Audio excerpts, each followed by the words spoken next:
Buenas noches, soy Percy Vilches Salvatierra. Este es el episodio de los miércoles de Libertad Bajo Palabra, como siempre en la señal de Radio Miraflores Televisión.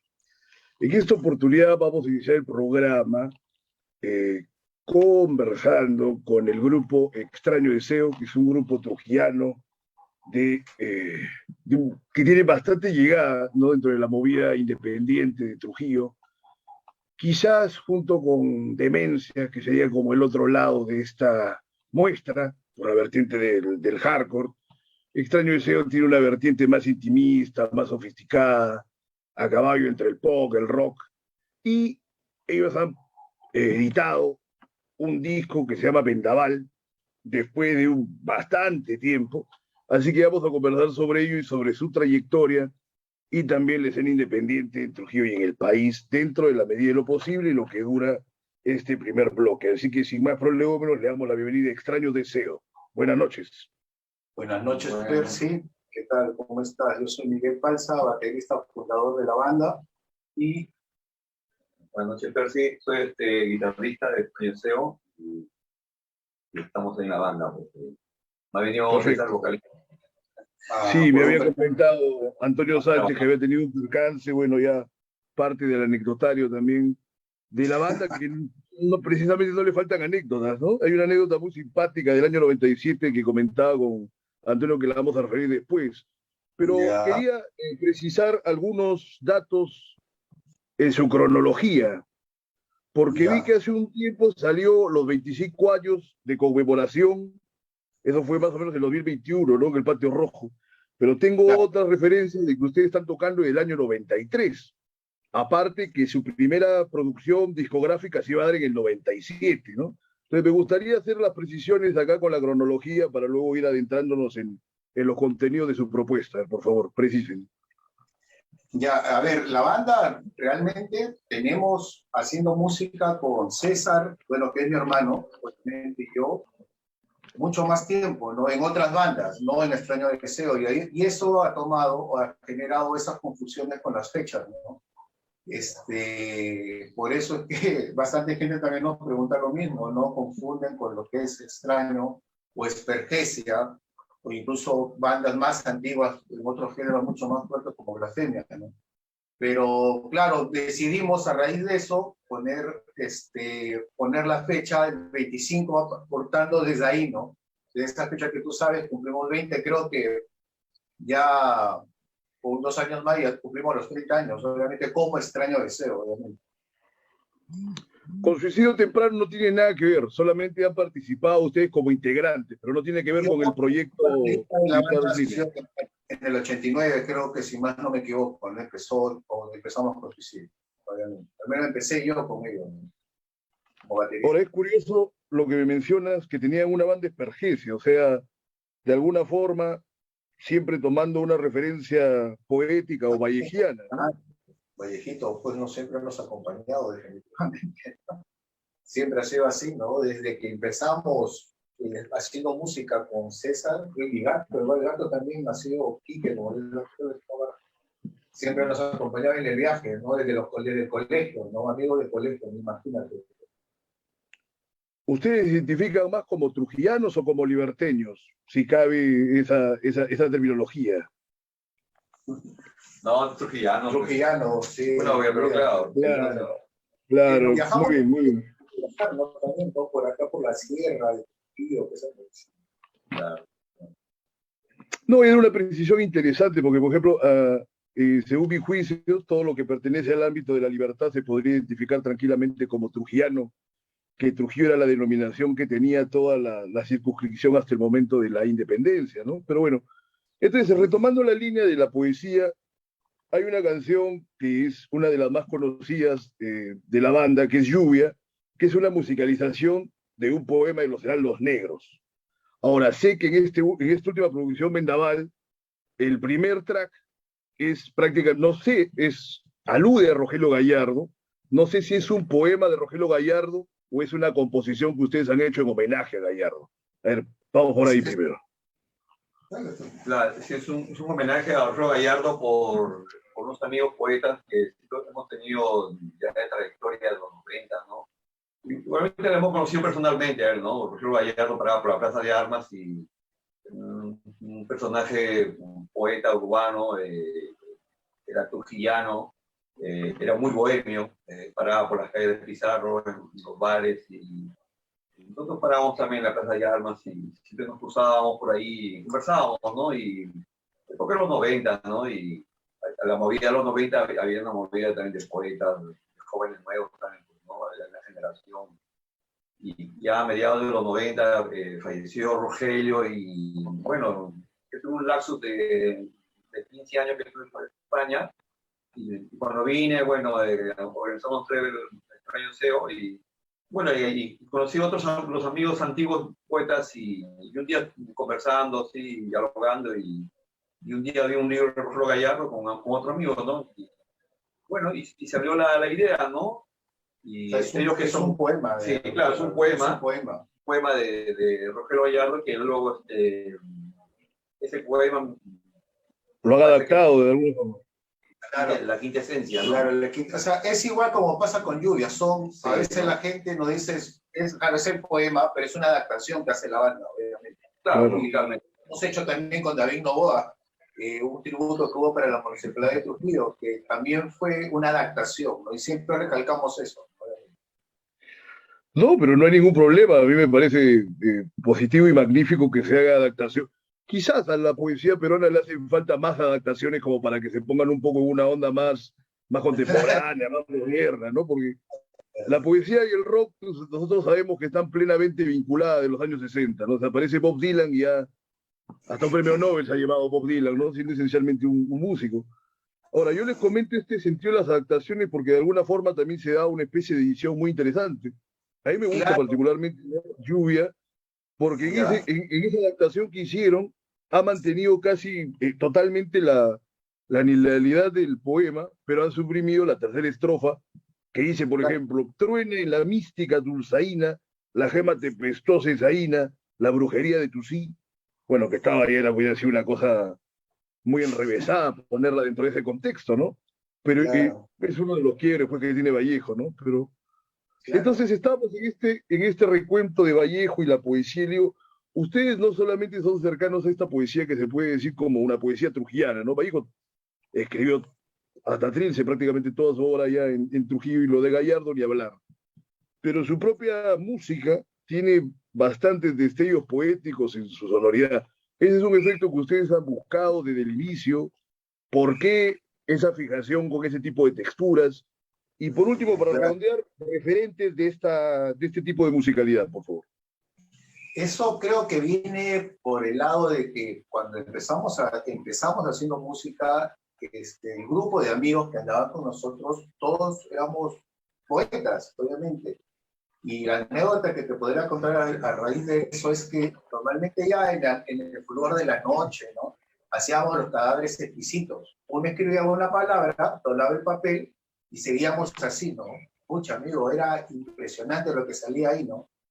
Y toda esa nota de la bohemia, como contó mi amigo, y lo que nos pasó con Rogelio Gallardo, que él fue parte de nuestra mancha, él se acercaba, por ejemplo, con los cigarros, ¿no?, a la Plaza de Armas.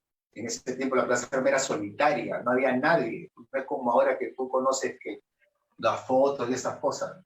Y me acuerdo claro de eso, y eso creo que de una u otra forma influyó en la música, como dices tú, que parece una música de poesía, ¿no? Y siempre Poesía creo que es lírica, delicada, lírica, intimista, ¿no? lírica, nos gustaba mucho a raíz de lo que te comento de nuestros mismos amigos, nos pasábamos libros, todo eso, ¿no? Era una locura, ¿no? Nos pegábamos bastante y también en la música, ¿no? En el rock inglés, de verdad que fue algo, una pasión, y creo que también viene por ese lado, ¿no? La técnica de componer, ¿no? O sea, nos llama bastante ese tipo de cosas, ¿no? Por ejemplo, te decía, mencióname 3 referentes musicales como para que las personas que van a escucharlos puedan hacer Claro. una especie de genealogía de la banda, Pues, ¿no? depende, para mi gusto, The Cure, obviamente, ya de ahí tengo pues bandas más actuales, Street, es una super banda, y latinoamericana pues tengo a Caifanes y a Soda Stereo. O sea, que olvídate, son cosas de diario que siempre las tengo de cabecera. O sea que en Extraño Deseo, pese a su singularidad, podríamos encontrar algunos reflejos o remanentes que les hayan inspirado a estos grupos. Porque todo Claro, grupo puede tener antecedentes, ¿no? Claro, todos tenemos una particularidad de escuchar, bueno, pues, ¿no? Casi los mismos grupos, ¿no? Más parecidos, ¿no? Igualmente a mí me ha metido más crítica por un poco New Wave o tirando un poquito más para hablar, ¿no? Pero igualmente, ¿no? Joy Division, New Order, bueno, y los clásicos, pues, ¿no? Españoles, en castellano, bueno, Virus, y bueno, un grupo también limeño, ¿no? Obviamente, ¿no? También hay bastante, ¿no? Lima 13, por ahí, bueno, toda una con bastantes, ¿no? De la movida de esos, de los 90, 80. Antonio Sánchez pone en la reseña que hizo para Subter Rock que la música Extraño Deseo destila la esencia del rock español ochentero con reminiscencias melódicas de los años 90. Bueno, creo que sí, ¿no? De alguna manera, ¿no? Yo también he hallado ese intimismo, delicadeza, una contención precisa para hallar pues, precisamente estos espacios poéticos.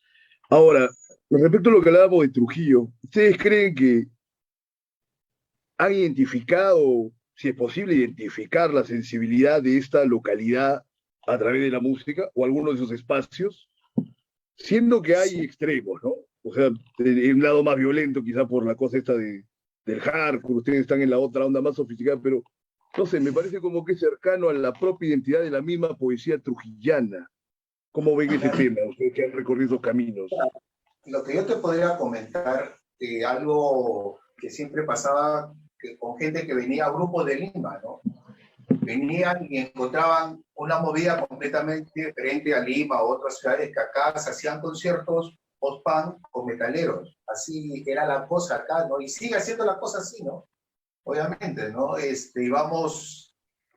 Y eso le llamaba mucho la atención a ellos, ¿no? Obviamente, ¿no? Oye, pero ¿por qué acá son así, ¿no? O sea, ahora, que sí ha habido un impacto, sí hay un impacto, llegó la época dorada del rock acá en Trujillo, ¿no? Tú tocabas en un concierto en el Club Libertad para unas 5.000 personas, ¿no? Que era una maravilla. Al otro día, a la otra semana, todo el mundo te saludaba por la calle.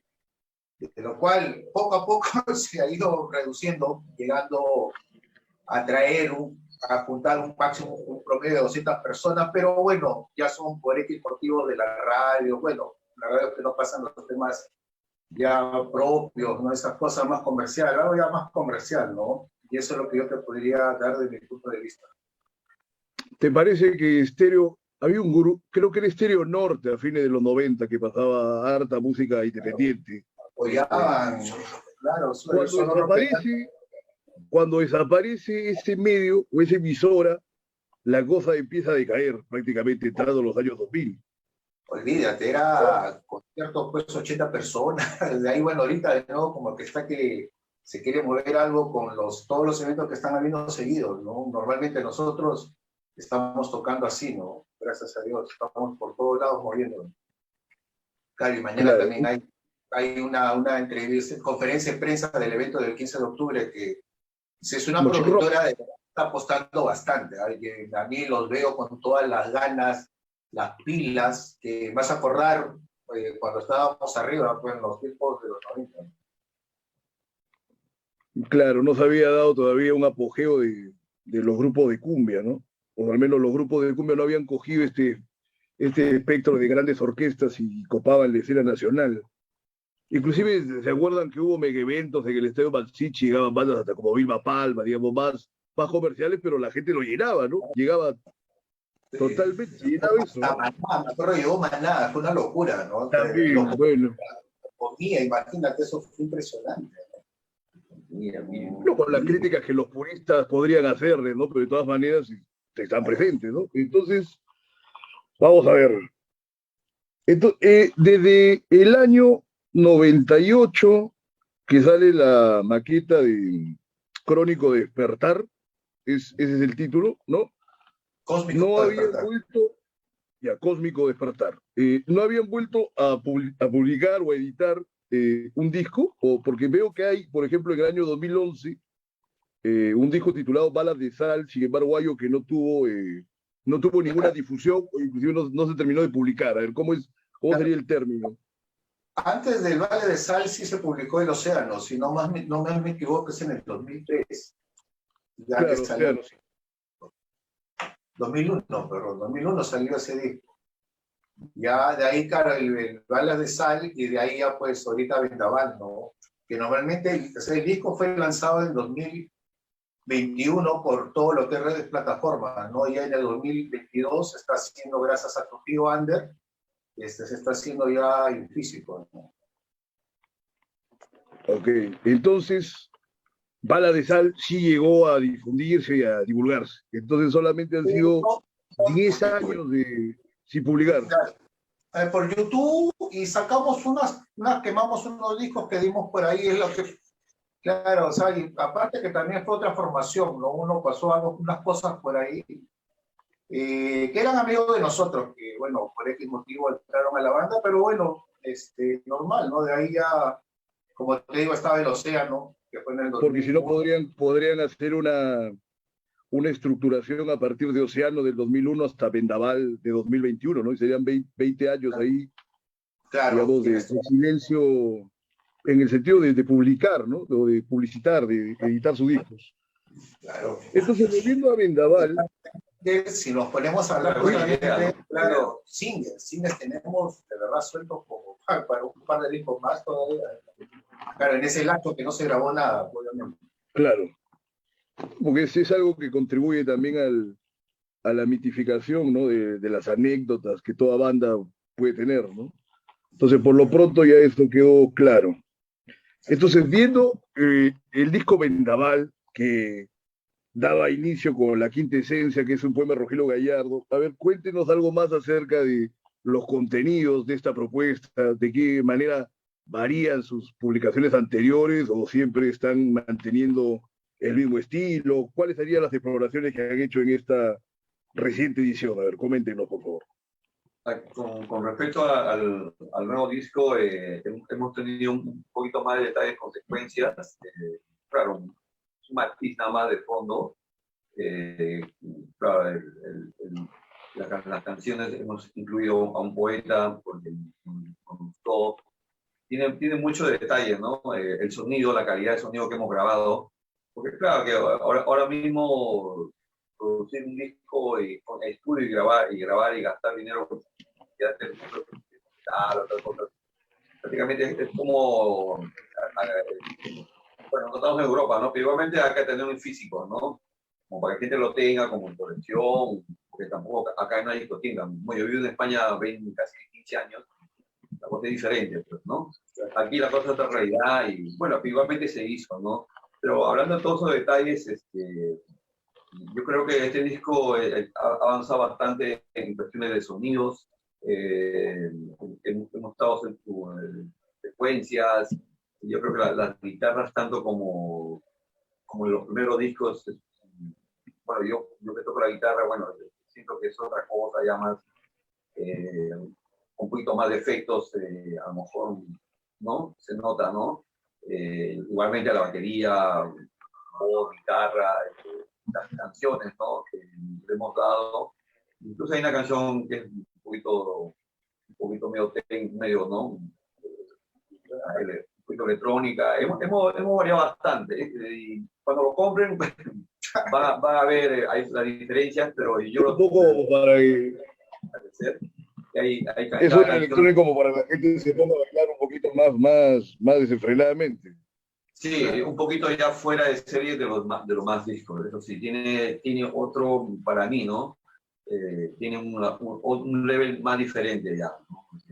Aparte de la portada que hemos hecho con un fotógrafo, hemos tenido, bueno, para que nos hemos esforzado, ¿no? Claro, los años también tocando, como que ya pues uno ya madura, pues, ¿no? Si nosotros nos vemos tocando normalmente seguido, un amigo no ve, ustedes son chiveros, o sea, chivero es el que va, toca, se conecta, así le pongas un equipo de baja calidad, la va a hacer, ¿no?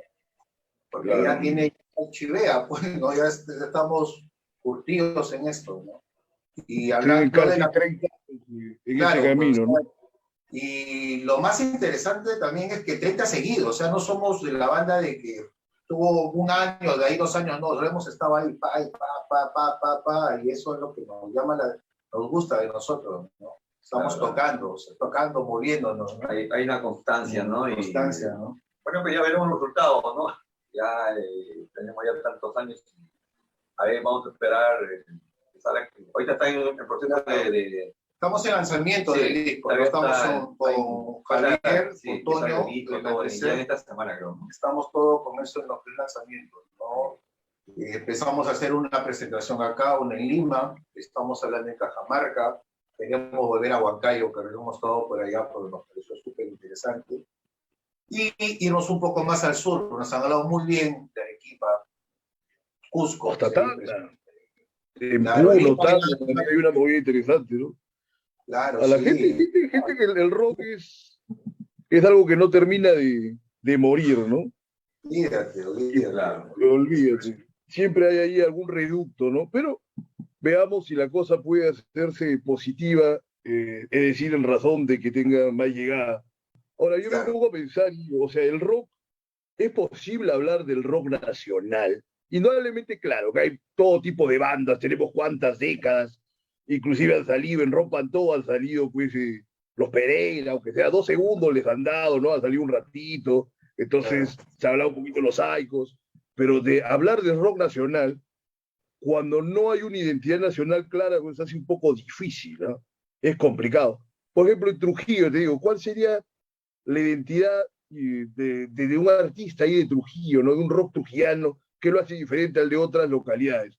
Socialmente hay una diferencia. Tú me dices que le llamaba la atención que los punkers y los metaleros no se peleaban ni se discriminaban como pasaba en Lima en los 80.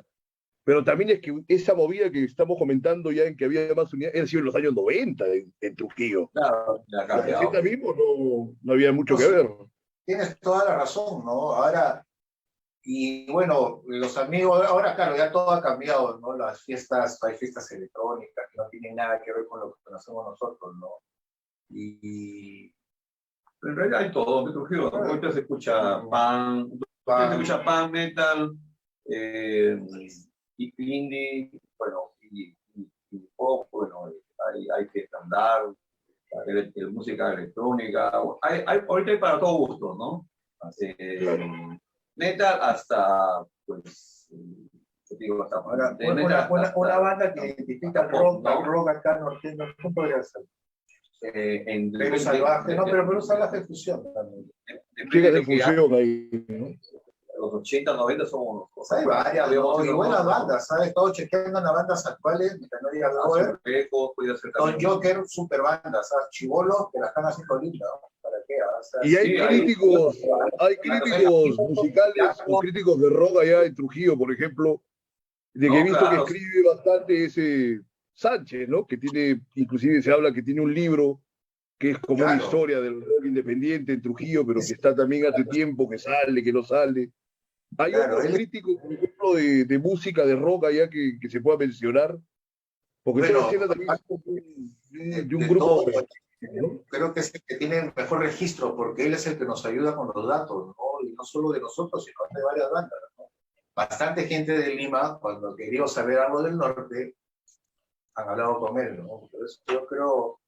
Sí, claro. Buenos referentes que hay acá en eso, ¿no? No, que precisamente él se había contactado conmigo para esto, ¿no? Y en buena hora. Miren, entonces lo del Mochic Rock, ¿cuándo va a darse, me dices? Mañana, ¿no? Prensa, ya que es lanzando el evento ya oficialmente, en la Casuna Ruidoso. O sea, imagínate, pues, hace años que se hace una conferencia de prensa por un concierto de rock ahí, ¿no? Obviamente, ¿no? Y eso es un buen punto, ¿no? Y eso es el 15 de octubre en el peruano japonés. Ahí va a ser ya con Lívido, Zen, Dolores de Delirio, 6 Golpeos de Lima y bandas trujillanas y obviamente España Deseo. Muy bien, perfecto. Entonces esperemos que pueda darse un resurgimiento de esta escena, ¿no? Cultural o contracultural. A ver, por favor, entonces estamos en el término del bloque, es decir, Le dejo un minuto para que agreguen o que digan las formas en que pueden acceder al disco, dónde lo pueden adquirir, a ver, etcétera. Adelante. Nada, primero agradecerte a ti, de verdad, me hubiera gustado personalmente que esté César, que es una de las personas, uno de los ejes principales de la banda, porque es la composición. Invitarlos a escucharnos por Spotify, a Extraño Deseo, tenemos subido el cómico Despertar y Vendaval. El disco de Vendaval son 8 temas, en Spotify solo tenemos 7 y uno lo hemos guardado para que, si lo quieren escuchar, compren el disco. Pues no, ya próximamente estaremos subiendo todo donde pueden adquirirlo. Y nuevamente, Percy, muchísimas gracias por todo. Igualmente, No, por favor. Sí, y a ver, ahí están las plataformas, nos escuchen y ya este sábado tenemos un concierto con Demencia, es con los Chancas. Con los Chancas, ¿no? Con los Chancas. Este sábado. Hay una banda cajamarquina que está viniendo de allá muy riquito. También me estaba olvidando de eso. Ese es este sábado, obviamente. Salón Dada. El Salón Dada. Pues nada, estamos en las plataformas Y el Salón Dada. Internet. Ya, muy bien. Muy bien, perfecto. Eso ha sido Extraño Deseo. Vamos adelante con el siguiente bloque del programa y desde luego gracias y buena suerte. Hasta luego. Adelante, Radio Miraflores Televisión.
Bien, retomamos el programa de hoy en Radio Miraflores Televisión. Vamos a conversar con Jorge Méndez, que es abogado y cuentista. Acaba de publicar un volumen que ha titulado Breve cronología de espejismos, que tengo la impresión que es la primera manifestación artística de la narrativa de Trujillo en lo que va del presente año.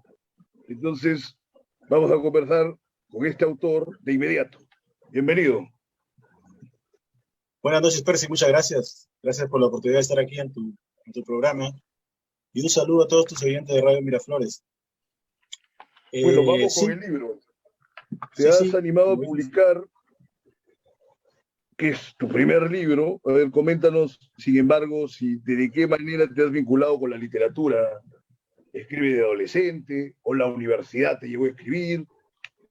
Tengo entendido que eres abogado de la Universidad Nacional de Trujillo, donde, aunque parezca mentira, no faltan escritores.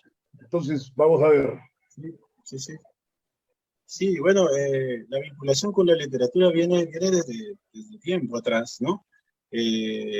Uno se inicia como lector, uno va acumulando experiencias a través de las lecturas que uno hace, a través de los autores que vas descubriendo con el tiempo, y naturalmente surge la inquietud también de escribir, ¿no?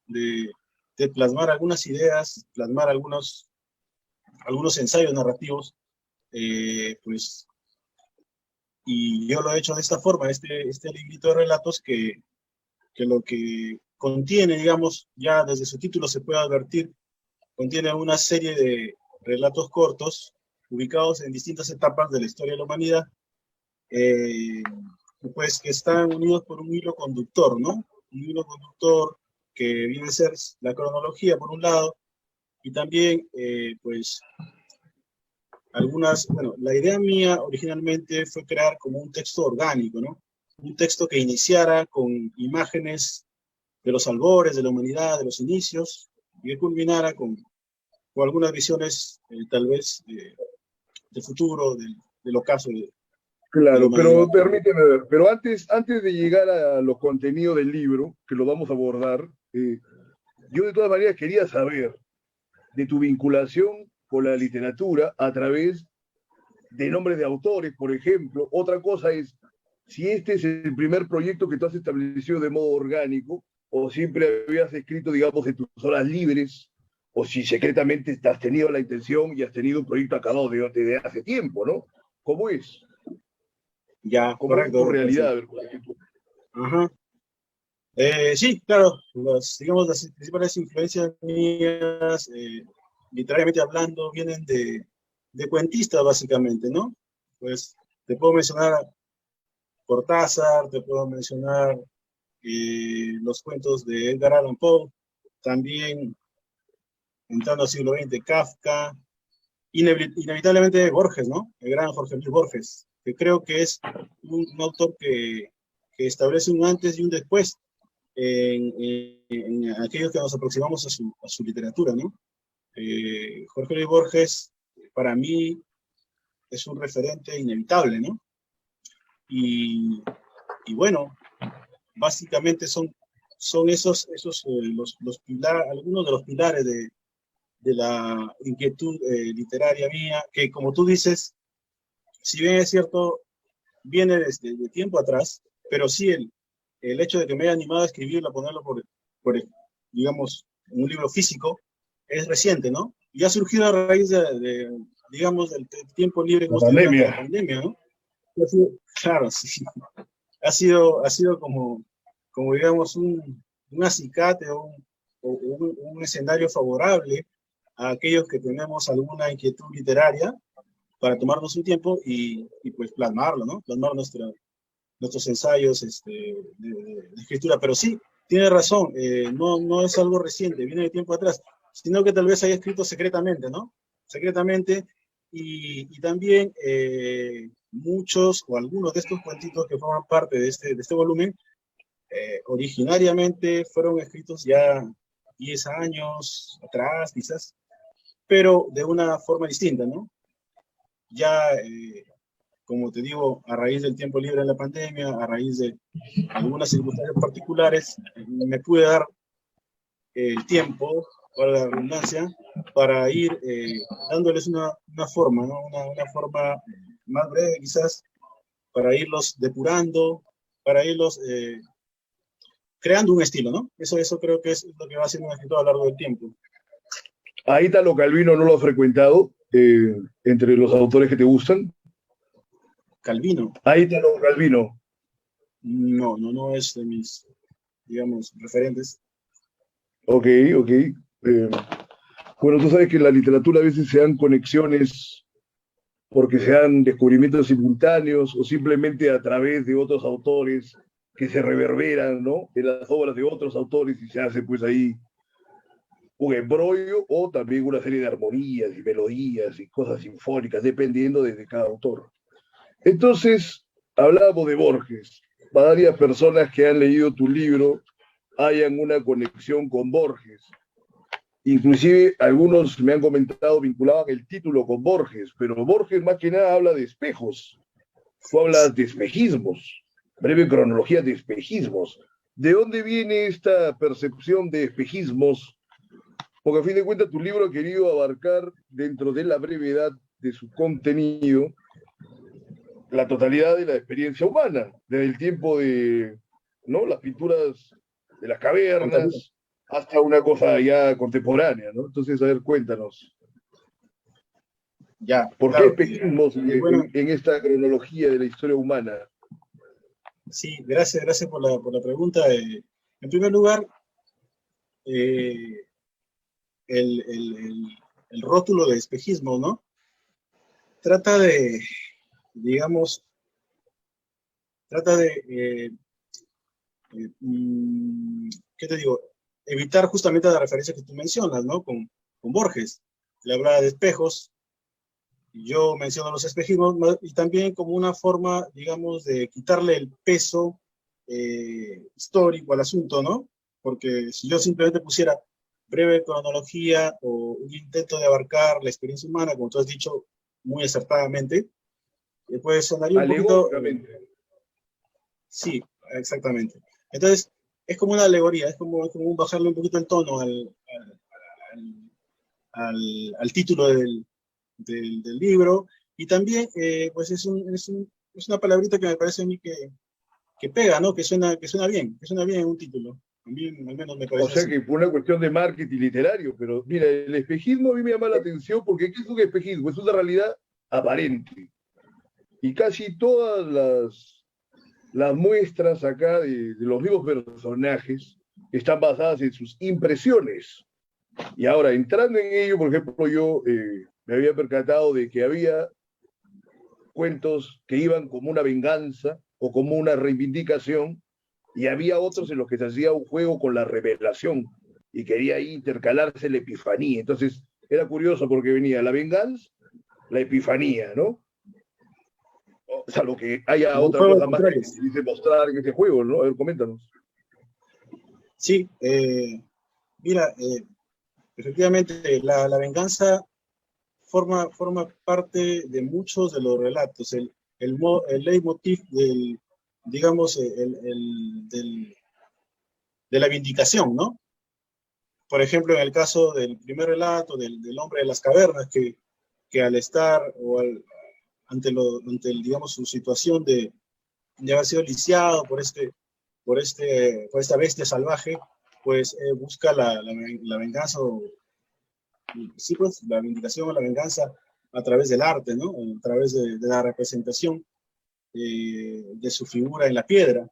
Eh, Se presenta también el cuento sobre el rey David, ¿no? Y la ira y todas aquellas pasiones que desembocan en, el, en la epifanía del aleluya, ¿no?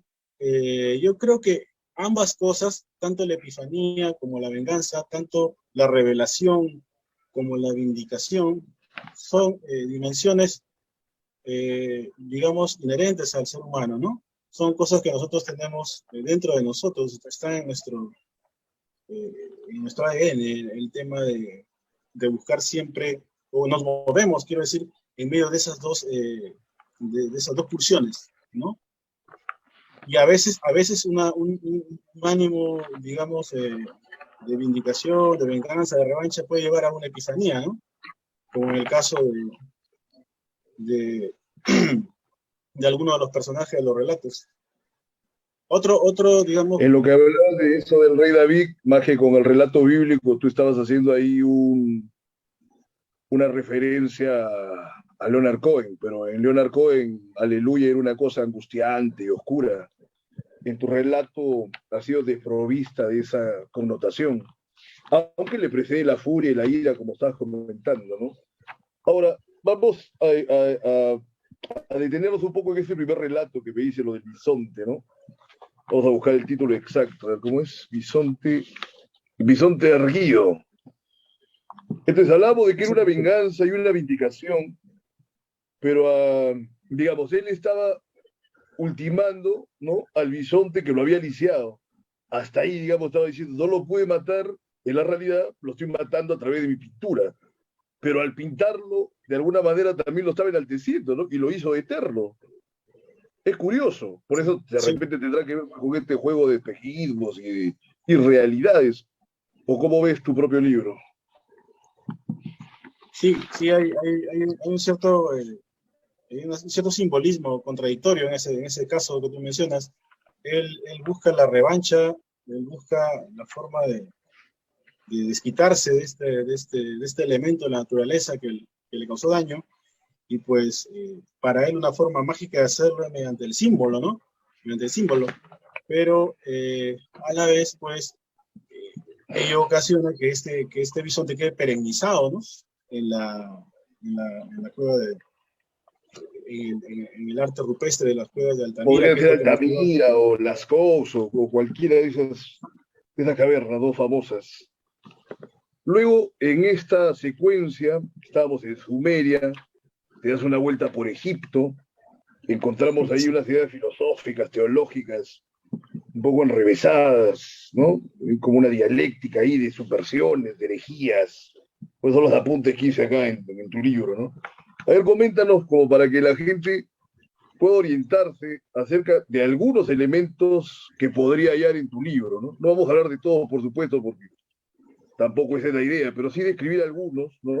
Elementos que puedan ser atractivos para los lectores.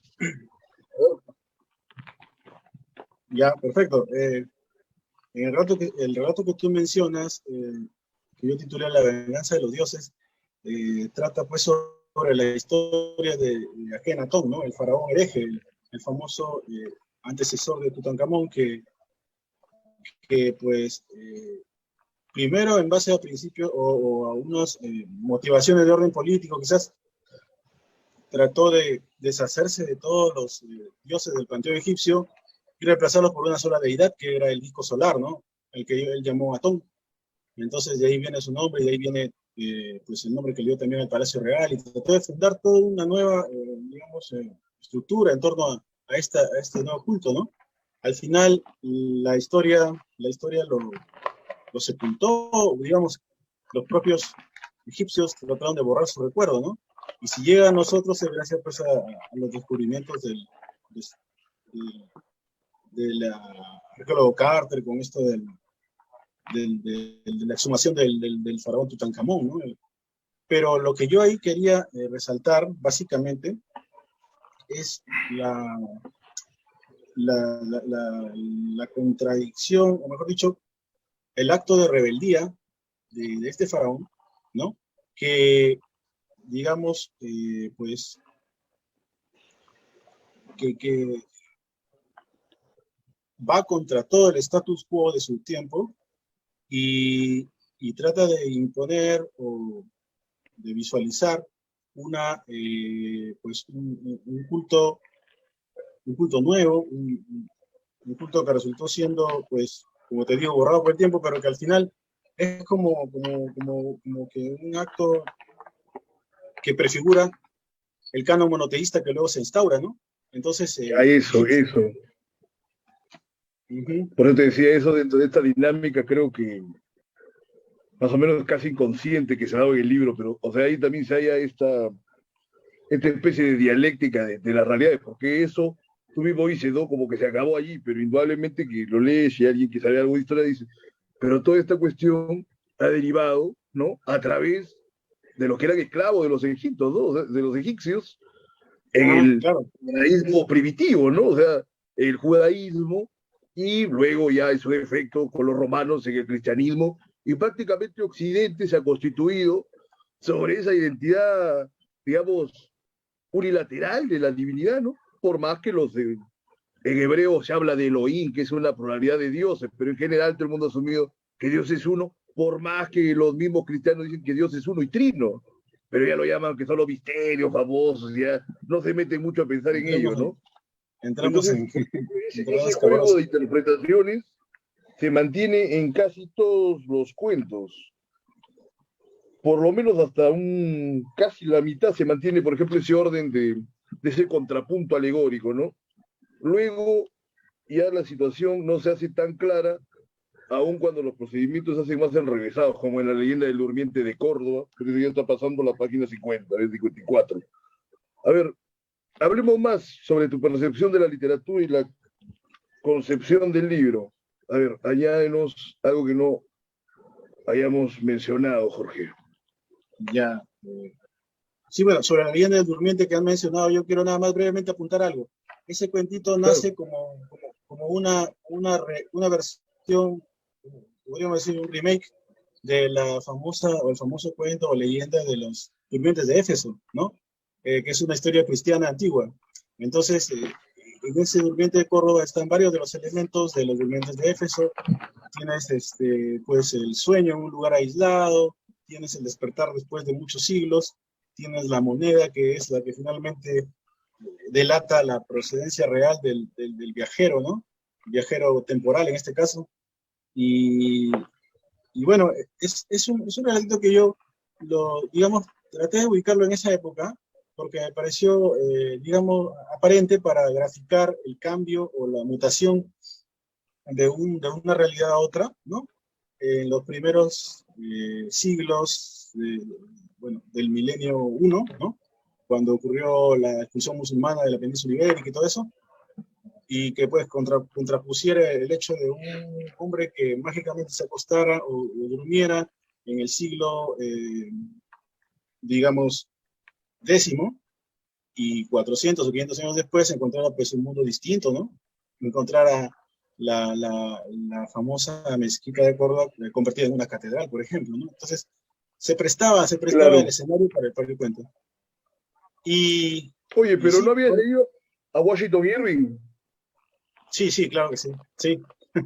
Los cuentos de la Claro, Alhambra. porque la primera cuando leí dije, pero sobre todo lo de Rip Van Winkle. De Rip Van Winkle, pero puesto casi en otro contexto. Ah, ok, ya, sí, claro Sí, que sí. probablemente él puede haber tenido también presente lo de los durmientes de Éfeso o alguna otra cosa, pero como te digo, este volumen que ha publicado tiene una serie de referencias literarias y culturales que podrían exigir varios pies de página e interpretaciones, ¿no? Inclusive tienes un cuento al final sobre Lennon que es totalmente en inglés, ¿no? Sí, sí. Entonces, hay una metatextualidad muy de estos tiempos, entonces, pese a que has estado más o menos apartado de la escena literaria, bueno, tus lecturas te han identificado como un escritor dentro de los conocimientos que tiene una persona vinculada a la literatura, ¿no? Al menos dentro del marco promedio. Lo curioso es que has hecho un trabajo Gracias. artístico, porque ahora tú sabes que está publicando todo tipo de narrativa y ahora la narrativa pues te acepta cualquier cosa, o sea, hay cosas que se pueden leer como periodismo, pero que con la literatura no tienen nada que ver. Bueno, inclusive hay poesía que no tiene nada que ver, pues se vuelve poesía porque supuestamente es escrita en verso, ¿no? Entonces, mira, era curioso lo de este cuento del durmiente de Córdoba y lo de Rip Van Winkle, pero bueno, adelante. Pero vamos a ir finalizando en unos 2, 3 minutos, así que vamos haciendo algunas precisiones más bien de un orden práctico. ¿Dónde pueden adquirir el libro? ¿En qué librerías? ¿O tienen que contactarse contigo directamente a través del Facebook? A ver, dinos, por favor, Jorge.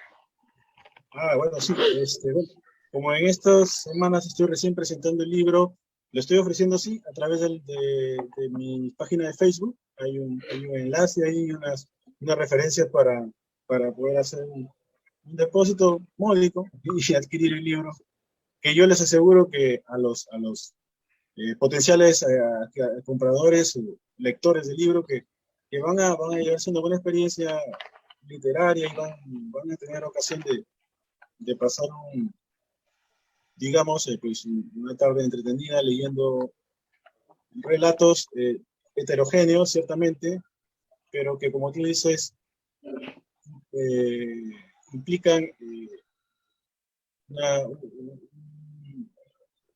un valor subyacente, ¿no? Más allá un poquito de la literatura, tienes también las referencias musicales, como tú has mencionado, ¿sí? Y bueno, sí, lo estoy ofreciendo por Facebook y yo les agradezco. ¿Cuándo va a ser la presentación?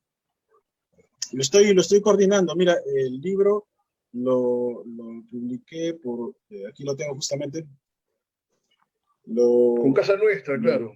Casa Nuestra, sí, exactamente, con Alberto Alarcón. Y pues estamos ahí en las coordinaciones para poder hacer una presentación en Trujillo, probablemente en algún local de los que son tradicionales para estos eventos, ¿no? Bueno, y dentro de la literatura peruana, ¿con qué autores te sientes conectado? ¿Crees que tu libro tenga una vinculación? Es decir, como vinculándote tú mismo con alguna de las tradiciones que hay en nuestra literatura. A ver, coméntanos, como para cerrar. Ya, ok, bueno. digamos, por la naturaleza del relato, no tanto por el fondo, sino más bien por, digamos, el hecho de que se trata de cuentos, de que se trata de relatos cortos, yo pues te mencionaría, así casi sin pensarlo, Ribeiro, ¿no? Definitivamente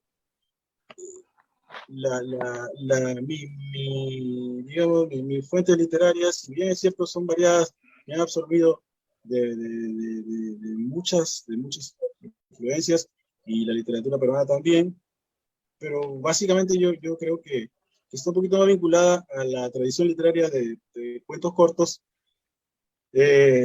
con los referentes que te mencioné antes, ¿no? Cortázar, quizás hasta Monterroso, Borges.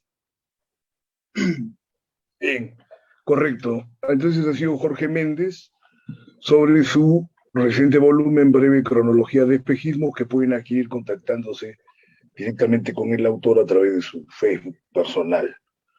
Entonces eso ha sido todo por hoy en Libertad Bajo Palabra. Ya nos vemos próximamente. Buenas noches. Buenas noches, gracias.